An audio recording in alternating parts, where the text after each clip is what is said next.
On another drive this morning, I've been thinking of John 5 as I've been reading the book of John. And what I'm going to speak to you today about is John 5, 1 through 15. As I can relate it to my life, and many of you can relate it to yours as well. You see, when Jesus shows up, excuses die and healing begins. And as I was reading through John chapter 5, we find a man that's stuck by a pool. Hence the title of this message I'm about to give you, Stuck by the Pool. Some of y'all been laying in pain so long, you started decorating like it was your home. You stopped believing healing is even possible, so now you just call it survival. I've been like that. I've seen men like that.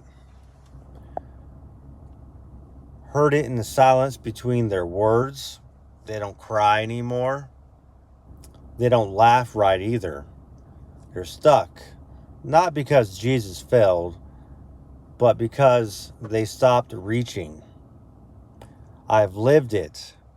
Partied with the devil, woke up next to strangers. I've swallowed pills like candy, chased highs, chased women, even chased death, and called it living. But I was stuck by the pool, just like this man in John 5. So let's get into it. John 5, 1 through 9.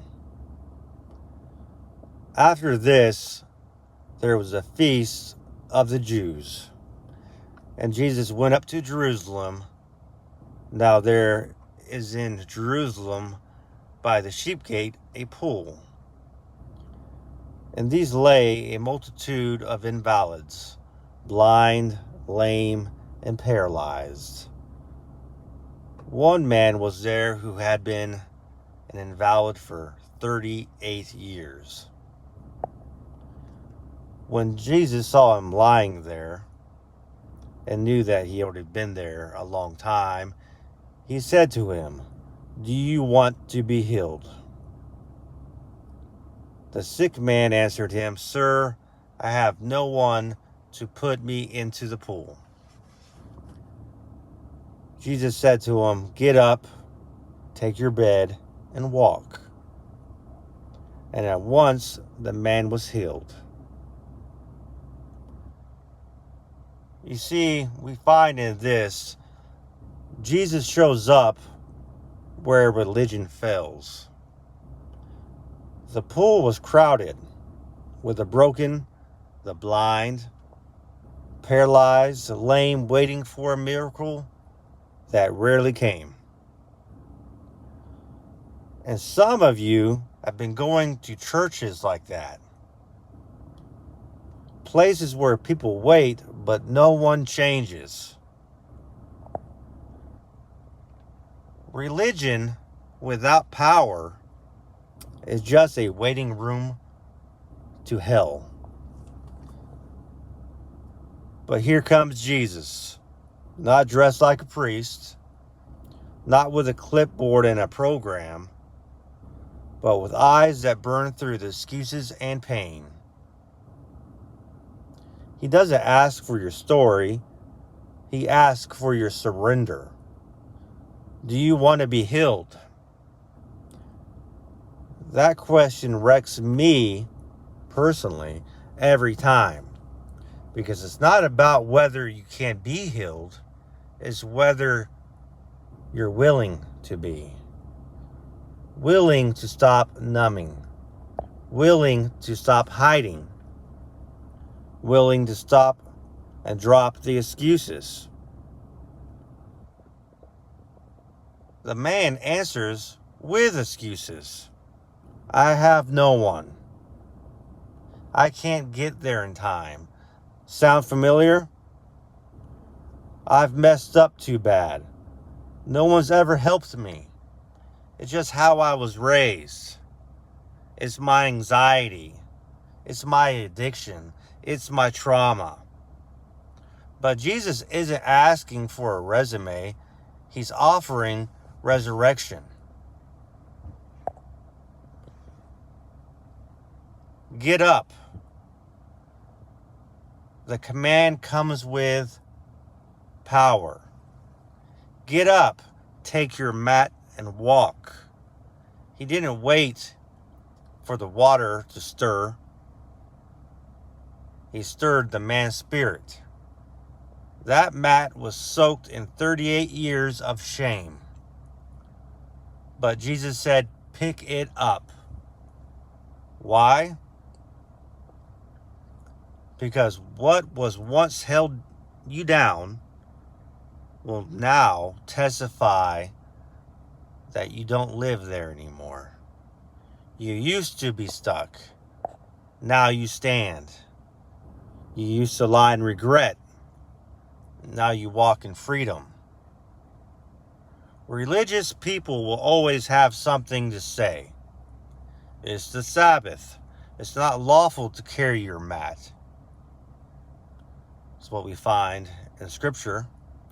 And the translation of that is, you're not doing it the right way. Let me be real. Some of the loudest critics of your healing will be the people who have never walked through real pain.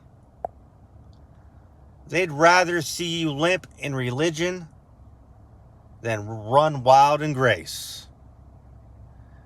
But Jesus didn't bleed out on that cross so you could stay chained to the rules of dead men.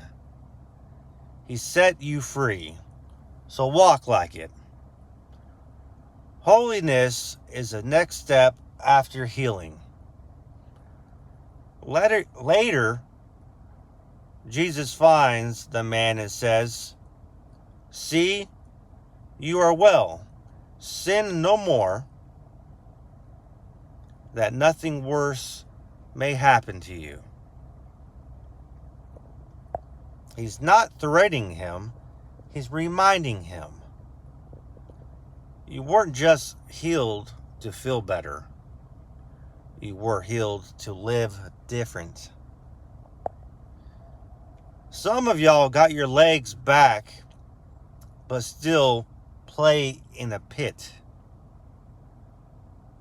You left the mat, but you're still flirting with death. He didn't just pull you out, he called you higher. Some of y'all are still stuck by the pool. You've been hurt.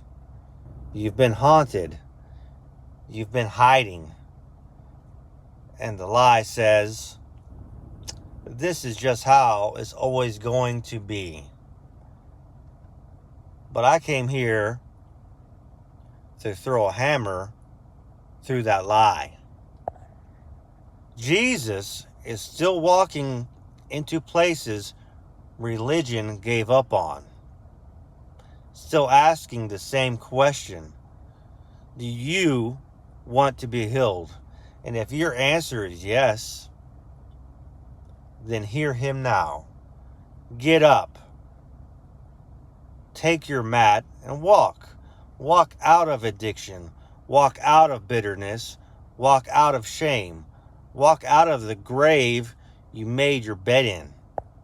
Because Jesus didn't come to make you feel better. He came to raise the dead.